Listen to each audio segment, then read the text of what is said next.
Olá, pessoal, tudo bem? Hoje nós vamos para a nossa segunda aula de Direito Processual Penal. Vamos estudar dos artigos 257 a 274. Vamos dar início com a leitura da lei, ok? Artigo 257. Ao Ministério Público cabe 1. Promover privativamente a ação penal pública na forma estabelecida neste Código. 2. Fiscalizar a execução da lei. Artigo 258.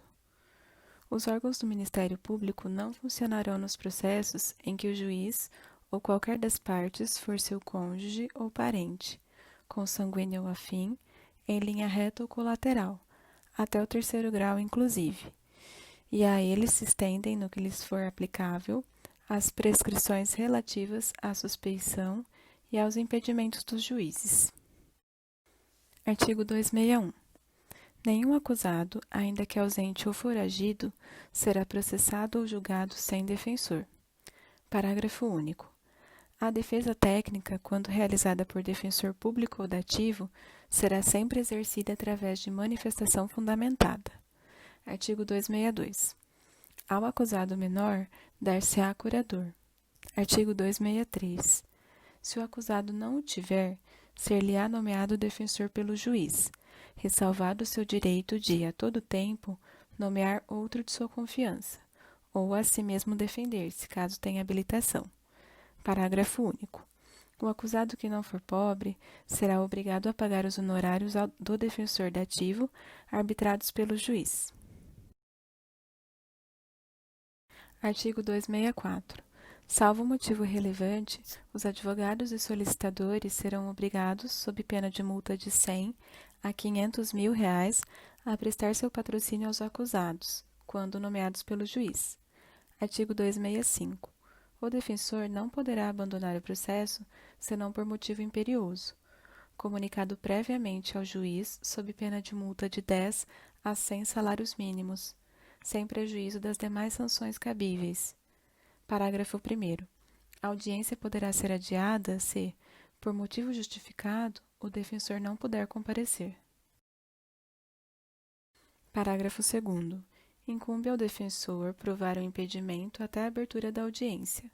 Não o fazendo, o juiz não determinará o adiamento de ato algum do processo, devendo nomear defensor substituto, ainda que provisoriamente ou só para efeito do ato.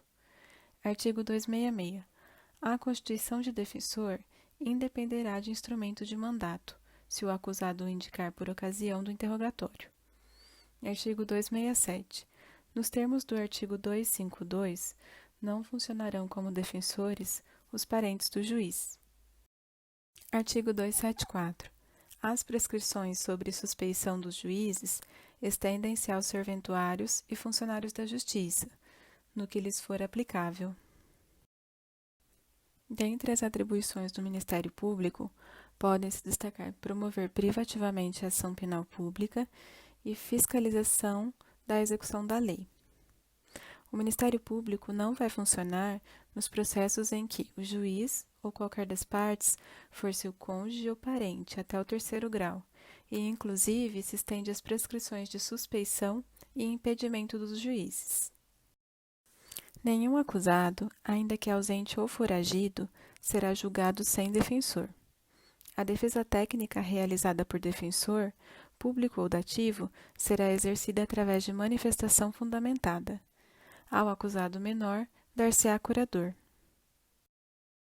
Se o acusado não tiver um defensor, o juiz nomeará um, mas o acusado pode a todo tempo nomear outro de sua confiança. Caso ele tenha habilitação, poderá a si mesmo se defender. O acusado que não for pobre deverá pagar os honorários do defensor dativo arbitrados pelo juiz. Quando nomeados pelo juiz, os advogados serão obrigados a prestar seu patrocínio aos acusados sob pena de multa de 100 mil reais a 500 mil reais, salvo motivo relevante. O defensor não poderá abandonar o processo, salvo por motivo imperioso, que deve ser comunicado previamente ao juiz, sob pena de multa de 10 a 100 salários mínimos, sem demais prejuízos.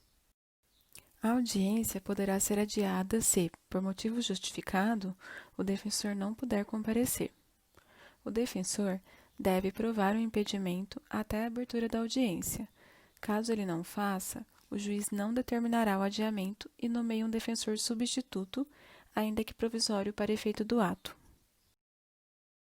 A constituição de defensor independerá de instrumento de mandato, se o acusado indicar por ocasião de interrogatório. Não poderão ser defensores os parentes do juiz. A regra de suspeição dos juízes se estendem aos serventuários e funcionários da Justiça. Vamos às questões. Número 1. Quais são as atribuições do MP? Promover privativamente a ação penal pública e fiscalizar a execução da lei. Número 2. Quando o MP não vai funcionar? Quando o juiz ou qualquer das partes for seu cônjuge ou parente até o 3º grau e inclusive se estende a suspeição e impedimento dos juízes. Número 3. O acusado foragido será julgado sem defensor? Não. Número 4. O acusado ausente será julgado sem defensor? Não. Número 5. A defesa técnica realizada por defensor público ou dativo será exercida através do quê? Manifestação fundamentada. Número 6. Ao acusado menor, dar-se-á curador. Número 7. E se o acusado não tiver um defensor? O juiz nomeará um. Número 8. O acusado pode mudar de defensor? Sim. O acusado pode a todo tempo nomear outro defensor de sua confiança. Número 9. O acusado pode se defender? Sim, se ele tiver habilitação. Número 10. O acusado deve pagar os honorários do defensor dativo? Sim, se ele não for pobre. Número 11.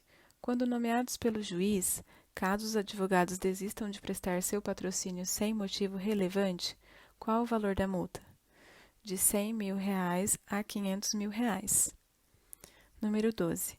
Caso o defensor abandone o processo sem motivo relevante, qual o valor da multa? 10 a 100 salários mínimos. Número 13. Quando a audiência poderá ser adiada? Quando, por motivo justificado, o defensor não puder comparecer. Número 14. Quando a audiência for adiada, o defensor deve provar o impedimento até qual momento? Até a abertura da audiência. Número 15. Caso o defensor não prove o impedimento até a abertura da audiência, o que ocorre? O juiz não determinará o adiamento e vai nomear defensor substituto, ainda que provisório para efeito do ato. Número 16.